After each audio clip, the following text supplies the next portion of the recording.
In this week's drive, we take in some 200-mile-an-hour ballet, see a whole lot of sliding going on two wheels as well as four, and watch as the king of the mountain goats keeps his crown. All this and more in this week's Drive.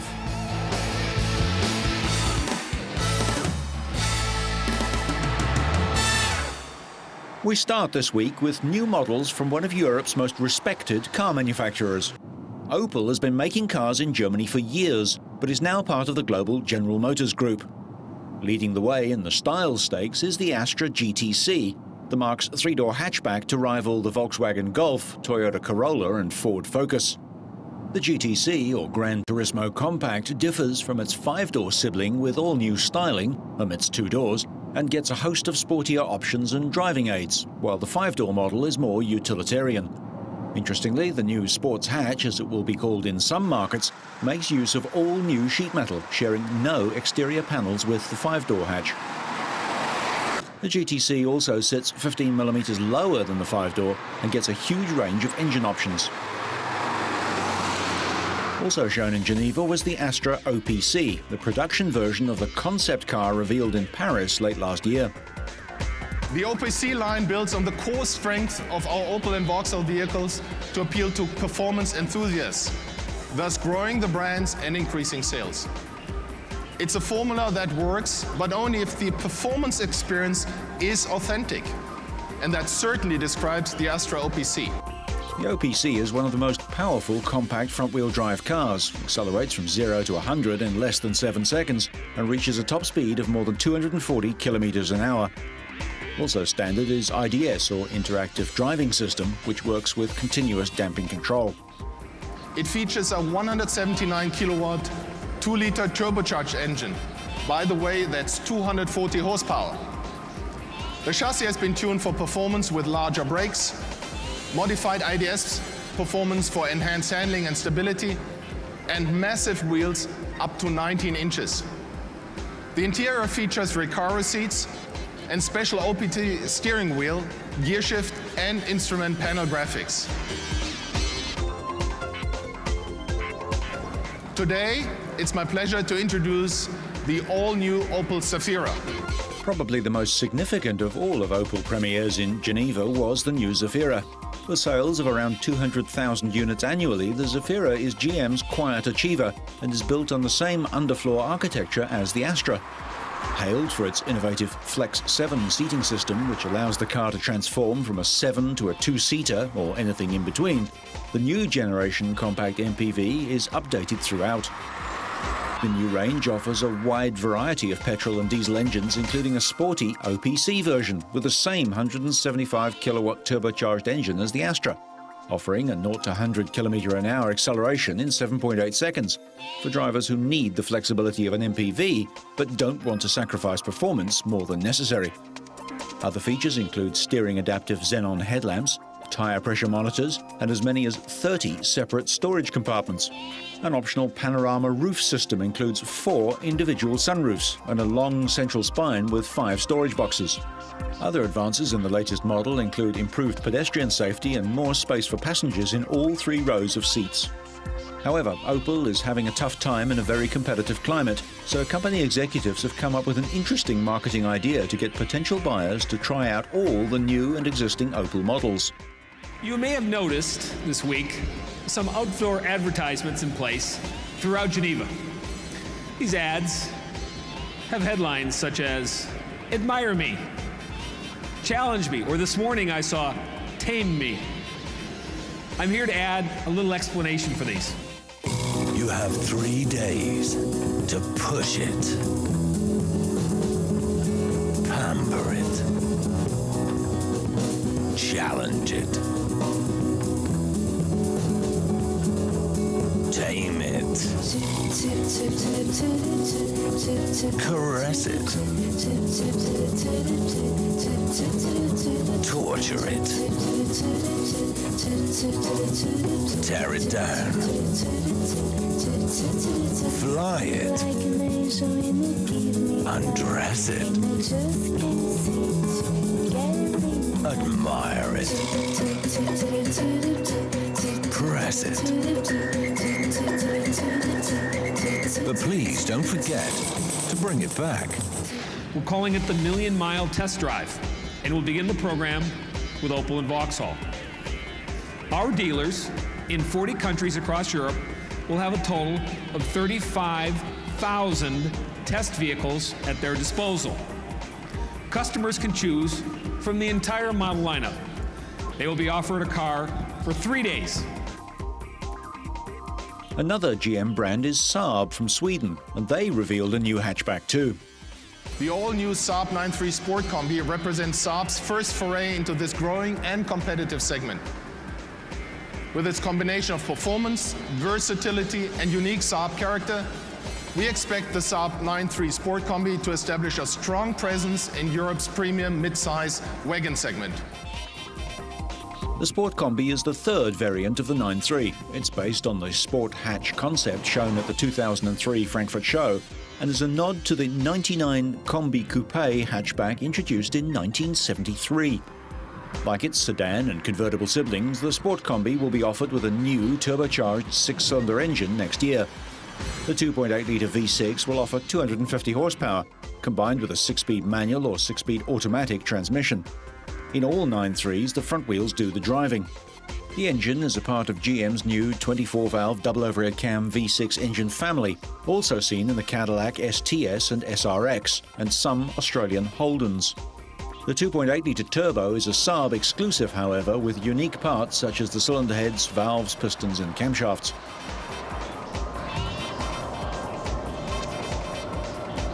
The Sport Combi will battle the Volvo V50, Jaguar X-Type, Volkswagen Passat, Audi A4, BMW 3 Series and Mercedes C-Class in the premium small wagon market.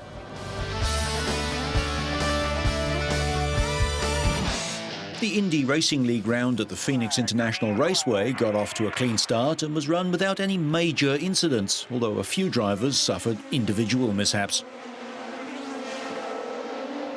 On lap 12, Indy 500 winner Buddy Rice did a half spin in turn 2 and hit the barrier, but managed to climb from the car without any help from the safety team. Dr. Henry Bock, Director of Medical Services, checked Rice at the track hospital and declared him fit to drive. A photo finish seemed likely as Dario Franchitti, part of the powerful four-car Andretti Green racing team, sat in second place behind Sam Hornish. But Thomas Scheckter bounced off the wall and brought out the final caution flag on lap 193. As the drivers prepared for the restart, Hornish anticipated Franchitti's move. With a narrow lead after the last of 4 caution flags in the 200-lap event, the Scotsman tried an outside move on the restart on lap 199 and scraped the concrete wall. Hornish raced on to his 13th career victory, following his runner-up spot 2 weeks previously in Miami. Thus, Hornish returned to victory lane for the first time in over a year and also moved to the top of the Indy Racing League's point standings. The 2-time IRL champion beat Team Penske teammate Helio Castroneves by a slim margin of just over 1 second. Tony Kanaan finished 3rd, his 17th consecutive top 5 finish and the 18th top 10 finish dating back to the 2004 season opener at Homestead. Both are series records. To NASCAR now, where spectators jammed the stands in Atlanta. There was only one major accident in this race, and it took place on the very first lap. Casey Mears in car 41 appeared to get loose and spun, starting a chain reaction of crashes that would involve 10 cars. It's also possible that Mears may have been tapped from behind by Scott Riggs. That set off a wild melee that took out 4-time Cup champion Jeff Gordon and 6-time Atlanta winner Bobby Labonte. The race was halted for nearly 10 minutes while track staff cleaned up the mess. Defending champion Kurt Busch lost his right front tyre and hit the wall, bringing out the 4th caution of the day. He would rejoin 20 laps down. Top 17. His average finish here. With 31 laps left, Robbie Gordon blew up his engine to bring out the 8th caution. He hasn't finished any of the 4 races in 2005. Carl Edwards chased leader Jimmy Johnson, who was trying to win for the 2nd week in a row. He grabbed the lead from Edwards with 25 laps to go. He's got the momentum. They clashed twice before Edwards edged ahead of Johnson to claim victory by just 0.02 of a second for his first ever NASCAR win. He may have been a lot better off, but he moved up trying to block Carl, and I think it really hurt him. Johnson assumed the series points lead with his second place finish though, and holds an 82-point lead at the top of the standings. Look at Jack. He's up.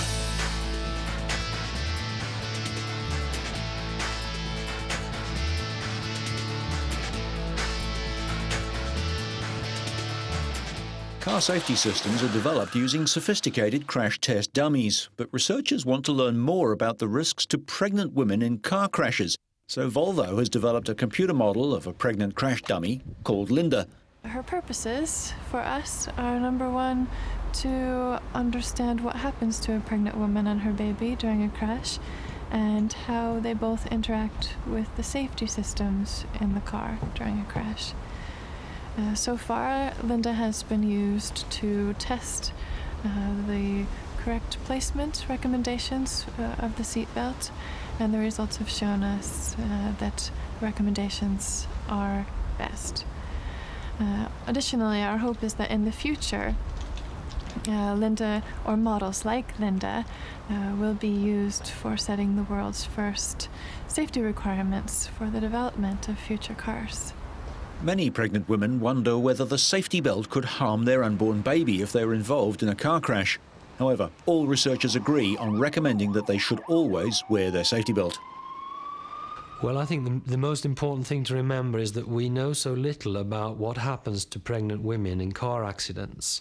The information that is available today comes mainly from the United States, and there are indications that more women actually die in traffic accidents than during complications associated with pregnancy in hospitals. So this is obviously something that is important for us to study closer. Car crashes potentially can pose a danger to the baby at all stages of pregnancy. It's extremely important that the mother protect herself in the best way with the seatbelt, for example, because her safety is the first imperative for the babies. Linda is a finite element method computer model. Her lower torso, abdomen and upper thigh areas represent the human body with human-like tissue, and even includes a virtual 36-week-old baby called Kira. It's very important that the belt always lay over the shoulder and between the breasts and to the side of the pregnant belly.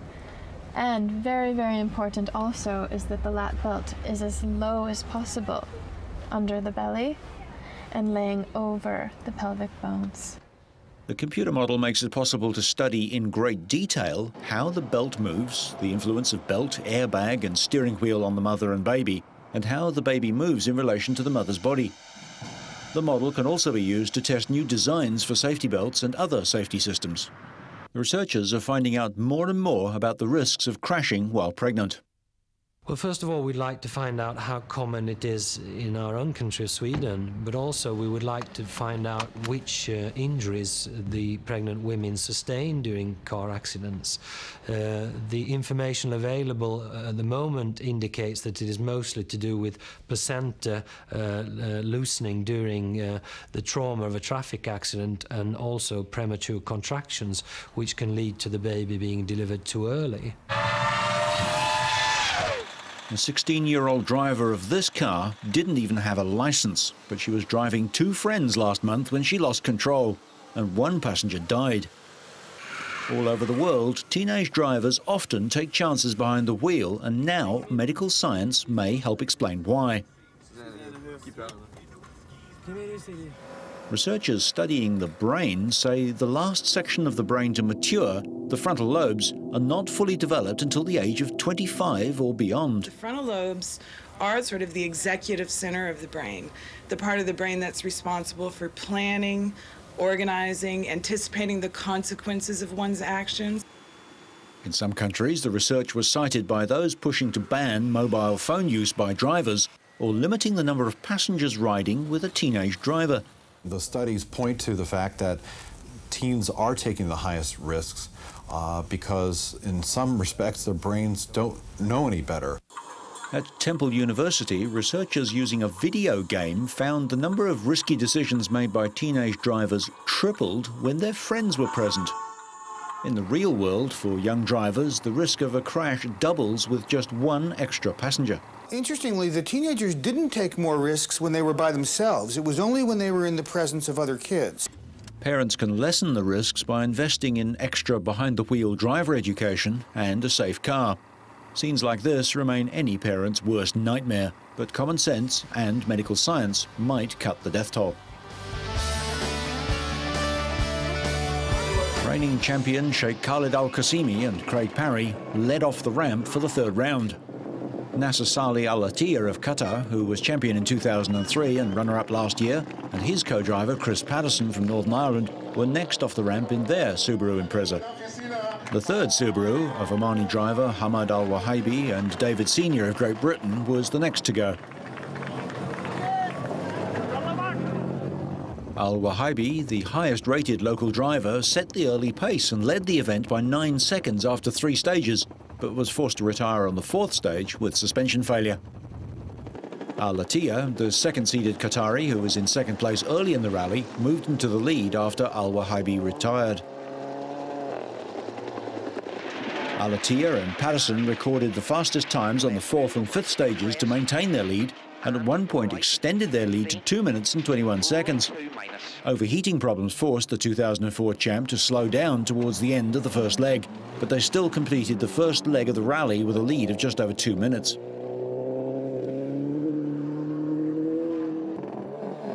UAE driver Sheikh Sulal bin Khalifa Al Maktoum and Ahmed Ghaziri, who were third in the event last year, set the fastest time in the last 2 stages of the first leg, but a 1-minute time penalty dropped them to third.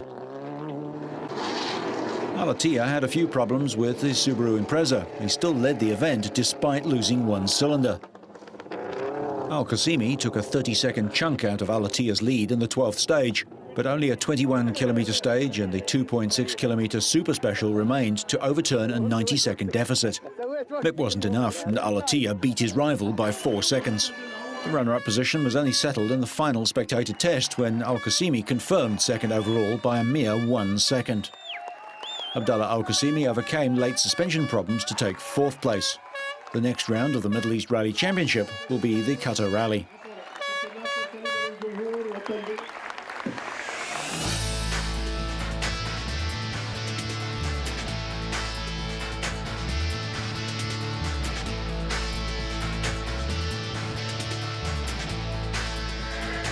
After an intense morning of pre-season testing at Catalunya, the pressure was off, at least for a short time, as the MotoGP riders grouped together for the traditional class photo shoot.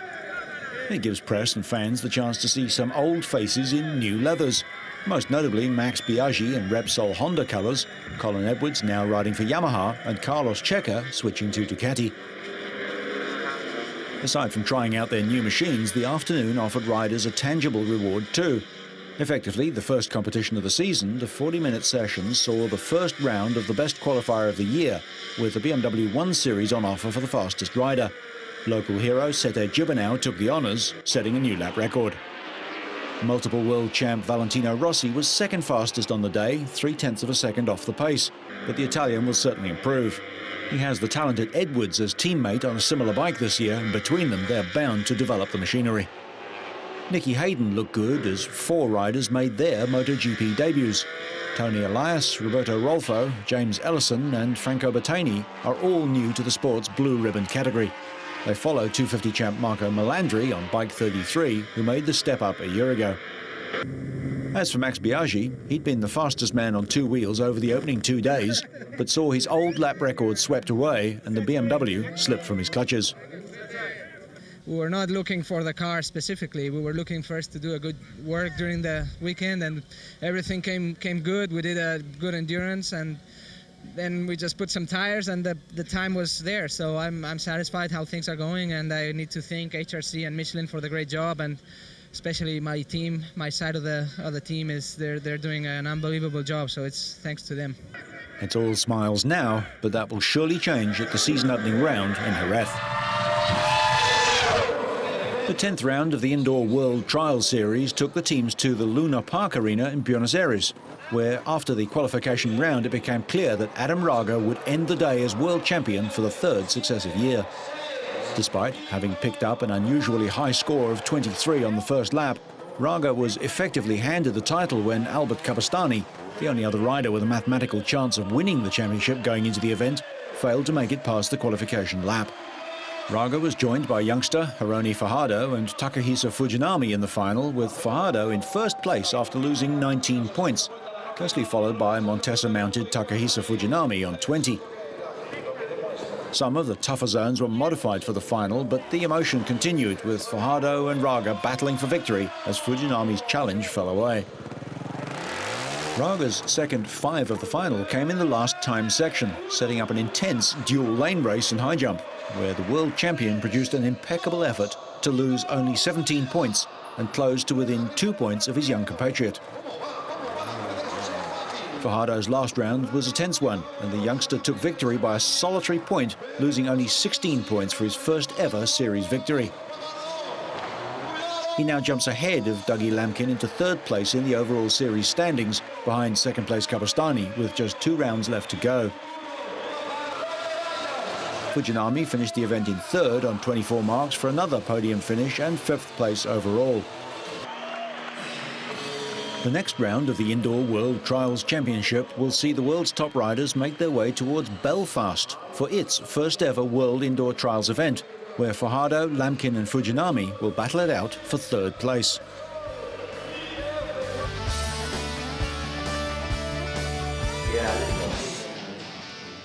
After winning his 4th European Tour title, English golfer Paul Casey put his success partly down to a new driver, and he had the chance to do some driving of a very different sort.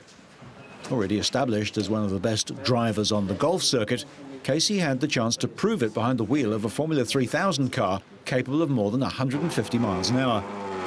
In his first competitive outing outside his US base this year, the 27-year-old defeated fellow Ryder Cup player Paul McGinley on the 2nd hole of a playoff at the TCL Classic in China. And Paul took to the track at Vallelunga in Italy. Obviously enjoyed it. It's fantastic. It's a giant go-kart with a lot more horsepower, about 500 horsepower, so it's a little bit more scary. But today's been great. I mean, it's you know, we're flying down the straights and starting to pull some G's in the corner and just getting some nice flowing laps going together.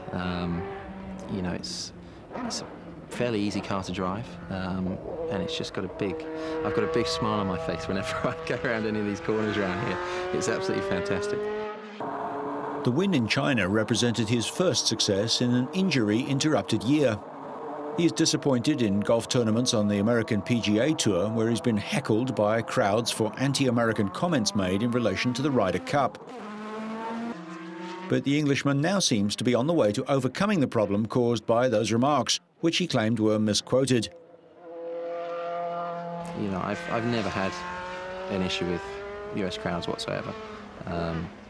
You know, it may be sort of twisted in the papers to look like I do, and unfortunately maybe some people will come along to sort of think that I don't like them or something like that, and that's just not the truth. You know, if that was the case, I wouldn't still be playing in the States. I wouldn't still be living in the States and have an American girlfriend. I love it over there, I really do. Given his ability on the track, the Englishman is clearly something of a multi-talented sportsman. So perhaps if it doesn't quite work out on the golf course, a career in motorsport might even beckon. So, whether you're a would-be astronaut, heading for an early shower, or just seeing the sights of the desert, so you stay on track and up to speed, make sure you catch next week's Drive.